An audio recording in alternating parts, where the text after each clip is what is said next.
In class this morning, when we printed from Xcode, like that, by pressing Command P on the keyboard, the PDF that was being generated was showing up in black and white. Now, through the magic of post-production, a little bit of research, and a new video, which you're listening to now, I have a solution for you. If you get a black and white printout like I see here, and you're looking at a dialog like I see here, you may wish to click the Show Details button at the bottom of that dialog. And that brings up a slightly different dialog with more settings over how things are printed.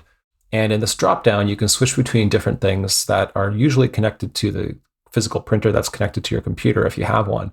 But you want to be sure that you're on the Xcode option at the top. Now, if you're on that option, there's another dropdown for theme. By default, it seems to be set to printing on my end, and it's probably the same at your end. So if that's true, just change, the theme from printing to basic, for example. And you'll notice the preview now shows up in color. And if you go to the PDF dropdown button here and choose Open in Preview, you'll notice that the PDF that results is now showing with syntax highlighting using color. And as we know from our own work with coding, that makes it far more readable and easy to follow the code. And I strongly recommend that you ensure that the PDFs you generate and that you in turn hand in for your create task do show up in color and so that it's easier for the evaluator to look at your code.